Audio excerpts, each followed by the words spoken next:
This former Border Patrol agent didn't just protect America's borders, he sold them out for drug money. And he wasn't the only one. Another officer used his government-issued vehicle to smuggle kilos of cocaine across the U.S.-Mexico line, flashing his badge as a free pass. One agent even ran weapons for the cartels, smuggling high-powered rifles into the hands of killers. And some weren't satisfied with smuggling drugs. They trafficked human beings for cash, treating desperate migrants like cargo.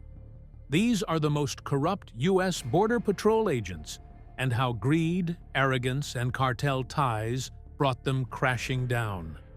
Stay with us until the end, because you won't believe how far some of these federal agents went, how deep cartel influence reached into the ranks of U.S. law enforcement, and how long some of these betrayals stayed hidden. Rene Sanchez, the cartel's inside man. Let's start with Rene Sanchez, a name that shook the foundation of Border Patrol's reputation. Stationed in Laredo, Texas, ground zero for cartel activity, Sanchez wore his badge with apparent pride. But behind the scenes, he wasn't just breaking the rules, he was serving the Zetas cartel, Mexico's most ruthless criminal organization. In 2015, federal investigators discovered Sanchez was leaking classified information.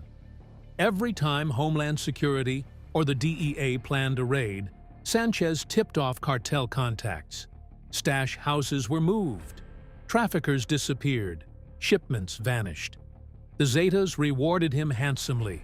Cash payments, cartel protection, special favors. He wasn't just corrupt.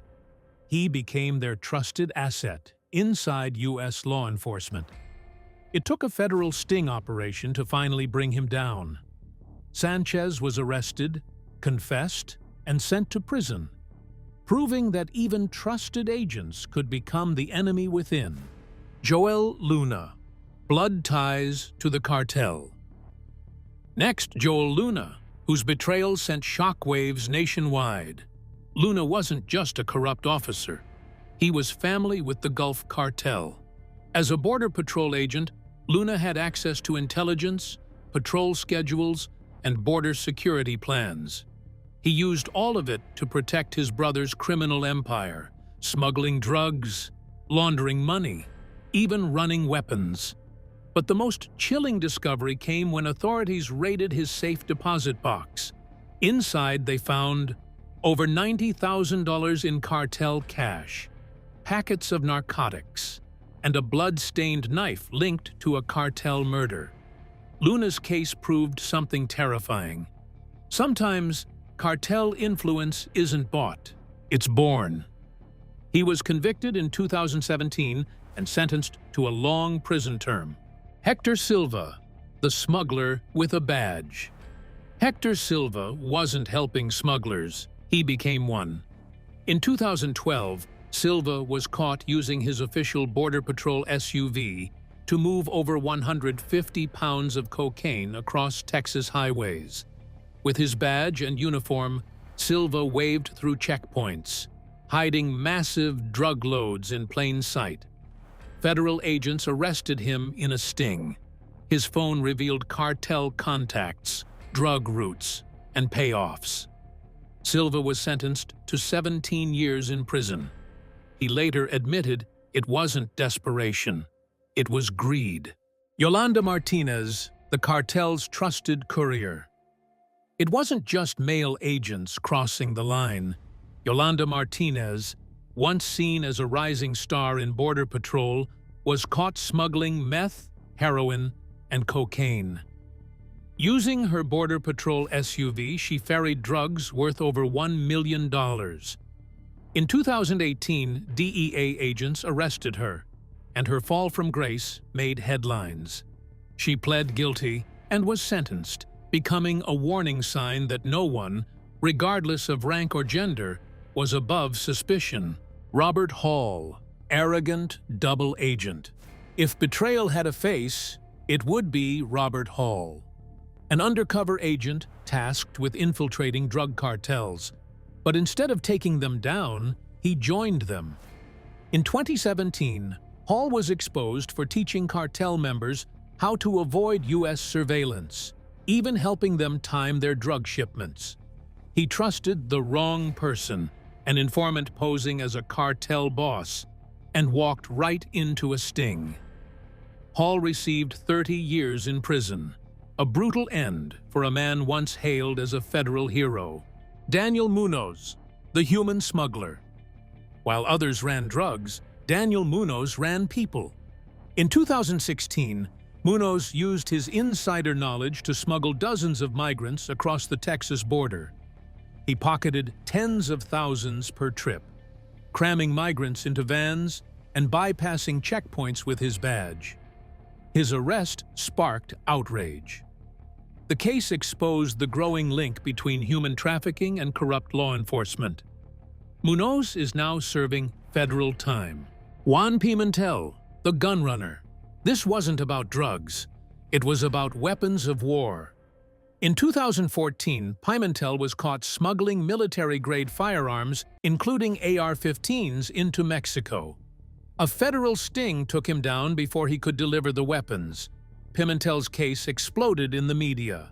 Proof that U.S. law enforcement wasn't just failing to stop cartel violence, sometimes they were fueling it. He was sentenced and locked away. But the scars his actions left on public trust run deep. Cesar Zelaya, the self-appointed kingpin. Another shocking betrayal comes from Cesar Zelaya, a border patrol agent from California. Zelaya didn't just moonlight for the cartels, he built his own trafficking network. Between 2010 and 2013, Zelaya used his federal vehicle to run meth and cocaine up and down the California border. His arrogance was staggering, bragging to cartel contacts about how untouchable he was. But in 2014, a federal operation caught him red-handed during a controlled delivery. Zelaya pled guilty and was sentenced to 15 years in federal prison. Oscar Ortiz, the rookie turned smuggler. Oscar Ortiz was barely a year into his career when he flipped. In 2016, Ortiz, a rookie border patrol agent, was caught smuggling meth in Arizona. Instead of patrolling the desert, he was hauling drugs across the border. Ortiz's downfall shocked the agency. He wasn't a veteran gone bad. He was fresh out of training. Ortiz pled guilty and was sentenced to 10 years. A grim example of how greed can corrupt even the newest recruits. Hector Rodriguez, selling access to cartels. Hector Rodriguez wasn't content with smuggling drugs. He sold access. In 2013, Rodriguez was caught allowing cartel vehicles, loaded with narcotics, to pass through his border patrol checkpoint in California. For every vehicle, he pocketed thousands in bribes. Rodriguez ran the scheme for nearly a year before federal investigators took him down.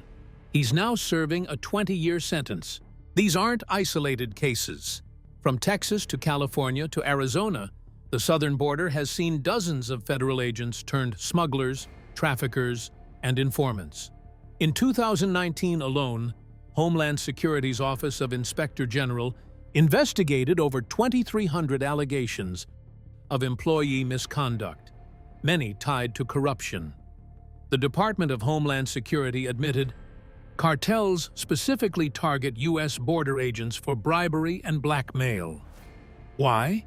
Because for cartels, a single compromised agent is worth more than 100 mules.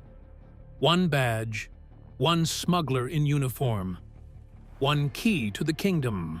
Every arrest, every indictment, every conviction, it tears at the fabric of trust between the American people and those sworn to protect them.